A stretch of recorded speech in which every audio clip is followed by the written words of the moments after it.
ప్రేక్షకులకి ఆ లలితాంబిక అమ్మవారి యొక్క అనుగ్రహం పరిపూర్ణంగా కలగాలని మనస్ఫూర్తిగా కోరుకుంటూ, ఈ యొక్క ఆగస్టు మాసంలో ద్వాదశ లగ్నాల వారికి, ద్వాదశ రాసుల వారికి, లగ్నం తెలియని వారి రాశి నుంచి చూసుకోండి ఏ విధంగా ఉండబోతుంది, గ్రహస్థితి ఏ విధంగా ఉంది అని చెప్పి చూసుకున్నట్లయితే మనకి వృషభ రాశిలో గురువు కుజుడు కలిసి ఉన్నారు. ఆ యొక్క కుజుడు 27వ తేదీ నుంచి మిథునంలోకి మారుతున్నాడు.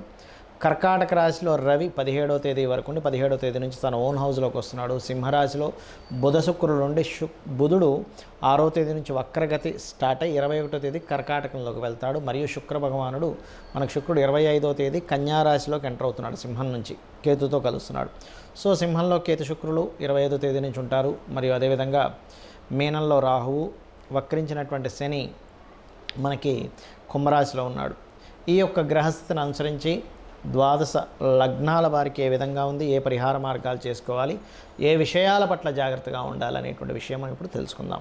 కన్యా లగ్నము, కన్యారాశి. కన్యావారికి గనక చూసుకున్నట్లయితే మీ యొక్క రాస్యాధిపతి ఎవరైతే ఉన్నారో, మీ రాస్యాధిపతి మీ రాశి నుంచి పర్టికులర్గా 12వ స్థానంలో ఉంటూ వక్రిస్తున్నాడు 6వ తేదీ నుంచి.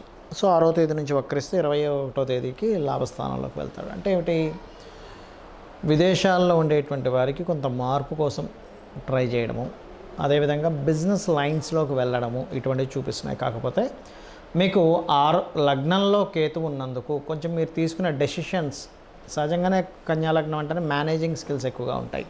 ఈ విషయాల్లో కొంత జాగ్రత్తగా ఉండాలి.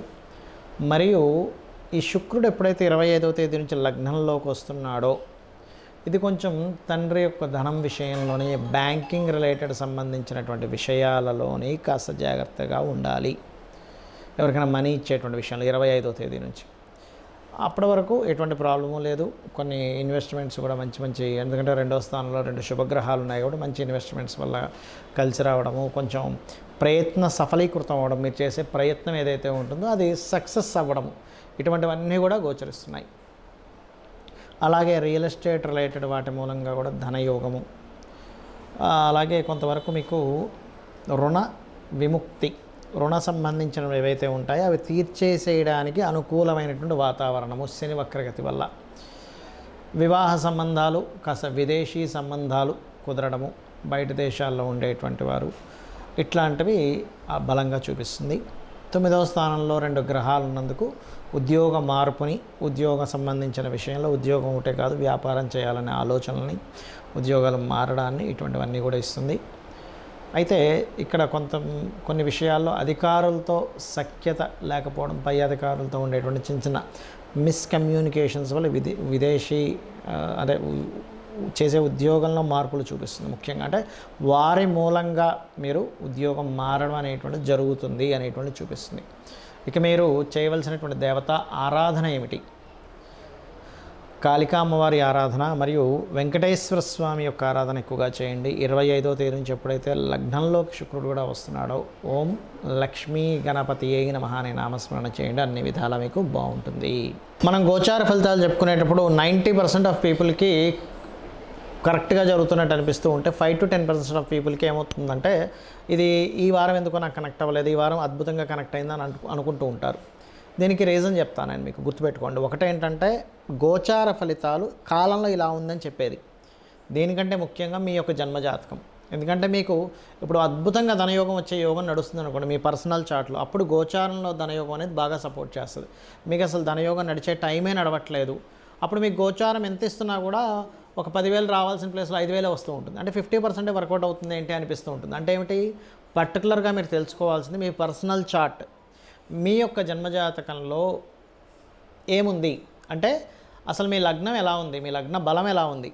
లగ్నాన్ని బట్టి మనిషి యొక్క తత్వము, శారీరక తత్వం, శారీరక తత్వం, మనిషి రూపు రంగు, అతను ఎందుకు ఇబ్బంది పడుతున్నాడు, ఏం చేస్తే అతను బయటపడతాడు, ఏం చేస్తే అతను స్ట్రాంగ్ అవుతాడు, ఏం చేస్తే అతను లైఫ్లో ఒక అద్భుతమైన స్టేజ్కి వెళ్తాడు అనేటువంటిది లగ్నం తెలుస్తుంది. అందుకని మీ లగ్నాధిపతి ఎక్కడ ఉన్నాడు, అదేదైనా పాపకత్తిరిలో ఉన్నాడా శుభకత్తిరిలో ఉన్నాడా అని తెలుసుకుంటూ దానికి తగ్గట్టుగా మీరు చిన్న మంత్రం చేసుకుని కూడా మీరు అద్భుతంగా మీరు రాణించవచ్చు. అంతేగాని లగ్నాధిపతి పాడైపోయాడు నా లైఫ్ ఇంతే అనుకోవడానికి లేదు. అదేవిధంగా ధనాధిపతి, అంటే మీ లగ్నం ఏమైంది, మీ ధనాధిపతి ఎవరు, మీ ధనాన్ని ఇచ్చే కారకుడు ఎవరు, ఏ ఏ మార్గాల్లో మీకు ధనయోగం ఉంది. దీని మీద నేను అనేకమైనటువంటి వేల జాతకాలు పరిశీలన చేసి వీళ్ళకి ఎందుకు రాణించట్లేదు, వీళ్ళకి ఎందుకు రాణించింది అని చెప్పని పరాశర మహర్షి శ్లోకాలని వాటిని పరిశీలన చేస్తే వీళ్ళకి ఎందులో అయితే కలిసి వస్తుందో అందులోనే వాళ్ళకి కలిసి రావడం జరిగింది నేను చూసినప్పుడు. అలాగే ఒక్కొక్కసారి కొంతమంది మీడియేటింగ్ ద్వారా లాభము ఉంటుంది, మీడియేటింగ్ ద్వారా ఇబ్బంది ఉంటుంది. కొంతమందికి ఏదో ఒక మధ్యవర్తిత్వం చేయడం ద్వారా ఈ భూమి చేశానండి, అందుకే అద్భుతంగా కలిసి వచ్చింది మాకు, ఆ ఒక్క ల్యాండ్ డీల్ వల్ల నాకు కోటీశ్వరుని అయిపోయాను అంటాడు. ఇంకొంతమంది మధ్యవర్తిత్వం వెళ్ళడం ద్వారా ఇబ్బంది పడతారు. ఎందుకు? ఆ మధ్యవర్తిత్వానికి కారకుడైన థర్డ్ లార్డ్ పాడవుతాడు. అదేవిధంగా మూడో స్థానం పాడైతే అన్నదమ్ములతో అక్కచెల్లెలతో గొడవలు వస్తూ ఉంటాయి. దానికి ఏం చేయాలి? కొంతమంది చూడండి, ఏదైనా మాట్లాడితే ఆ మాట్లాడిన మాటే వాళ్ళకి నెగిటివ్గా ప్రొజెక్ట్ అవుతూ ఉంటుంది. ఎందుకు అలా అవుతుంది అనేటువంటిది కూడా చూసుకోవాలి. దానికి కారణం ఏమిటి అంటే థర్డ్ లార్డ్ ఎప్పుడైతే పాడయ్యాడో ఇటువంటి ఫలితాలు వస్తుంటాయి. అంటే మూడో స్థానాధిపతి పౌరుషము పరాక్రమము దారిద్ర స్థానంగా చెప్పారు. అదేవిధంగా గృహం, కొంతమంది చూడండి వాస్తుపరంగా ఒక ఇంటికి వెళ్ళాము చాలా అద్భుతంగా కలిసి వచ్చిందండి, మరొక ఇంటికి వెళ్ళాము ఇబ్బంది పడ్డామండి. అంటే ఏమిటి? అక్కడ వాస్తు దోషం ఉండొచ్చు, లేదా ఒక్కొక్కసారి మీకు వాస్తుపరంగా పనికిరాని దిశలో మీరు వెళ్ళి ఉండొచ్చు.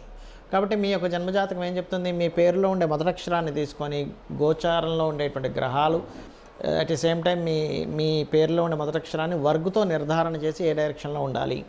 అదేవిధంగా సంతాన అభివృద్ధి, మీ ప్లాంటరీ పొజిషన్స్ ఎటువంటి ఫలితాలను చూపిస్తున్నాయి, సంతానాన్ని ఏ రకంగా మీరు గైడ్ చేయగలిగితే అభివృద్ధి ఉంటుంది. ముఖ్యంగా అతి ముఖ్యంగా ఇక్కడ ఏంటంటే రుణము, రోగము, శత్రుత్వము ఇవి కలగకూడదని కోరుకుంటూ ఉంటారు ప్రతి ఒక్కరు కూడా. మరి ఈ యొక్క విషయాల నుంచి బయటపడాలంటే మీ ఉపాసనా మంత్రం ఏంటో తెలియాలి, మీరు ఎవరిని ఉపాసించాలో తెలియాలి. సహజంగా మేషము వృషభము అనుకుంటే మేషానికి సూర్యుడు అండి, వృషభానికి విష్ణువు, మిథునానికి అమ్మవారిని చెప్తూ ఉంటాం. కానీ మీ పర్సనల్ చార్ట్లో మీరు ఏ దేవతాదేవి ఉపాసన రోజు ఉదయం పూజ చేసేటప్పుడు ఒక 20 నిమిషాలు 10 నిమిషాలు ఎవరిని మీరు స్మరించుకుంటే, ఎవరికి మీరు నిత్య ఆరాధన చేసుకుంటే ఈ రుణ రోగ శత్రువుల నుంచి బయటపడతారనేటువంటిది మీ జన్మజాతకంలో ఉంటుంది. అలాగే వివాహ సమయం కూడా మీరు ఏ సమయంలో వివాహం చేసుకుంటే మంచిది, 22కా 23 25 వయసులోనా, 27 సంవత్సరంలోనా, 30వ సంవత్సరంలోనా అని ఒక 5 టైమ్స్ వస్తుంది ప్రతి వ్యక్తికి వివాహ సమయం అనేది. ఆ పర్టికులర్ అంశంలో చాలామంది రాంగ్ టైంలో వివాహం చేసుకోవడం ద్వారా ఇబ్బంది పడుతుంటారు. ఆ రకంగా వివాహ సమయం కానీ, ఇన్వెస్ట్మెంట్స్ కానివ్వండి, లైఫ్లో జరిగేటువంటి టర్నింగ్ పాయింట్స్ కానివ్వండి, మీరు ఉద్యోగం చేస్తే బాగుంటుందా, వ్యాపారం చేస్తే బాగుంటుందా అనేటువంటి అనేకమైన అంశాలు, లేదా విదేశాలకు వెళ్తే బాగుంటుందా అనేటువంటిది మీ పర్సనల్ చార్ట్లో పర్టికులర్గా ఉంటుంది. అయితే ఇక్కడ అందరికీ సందేహం ఏంటంటే మరి ఈ గోచారం ఎందుకు చెప్పుకుంటున్నాము, ప్రతి నెల ఆగస్టు ఫలితాలు అంటారు, సెప్టెంబర్ ఫలితాలు అంటారు, వార ఫలితాలు అంటే ఎందుకు అంటే మీకుండే కండిషన్. అంటే అలాంటి ఇప్పుడు మీరు ఒక దగ్గరికి వెళ్ళాలి, ఈ రూట్లో బాగా ట్రాఫిక్ జామ్ ఉంది అని తెలిసింది, మనం ఏం చేస్తాం? అమ్మో ఆ రూట్లో ట్రాఫిక్ జామ్ ఉంది, అయితే ఇంకో రూట్లో వెళ్ళిపోదాం అంటాం. అంటే ఏంటి? ఇన్ఫర్మేషన్ మీకు ముందుగా తెలిసినప్పుడు మనం ఆ రూట్ మార్చుకొని సరైన సమయంలో సరైనటువంటి ప్రదేశానికి వెళ్తాం. అంటే ముందుగా తెలిసేటువంటి ఇన్ఫర్మేషన్ గోచారం ఫలితం అనేటువంటిది.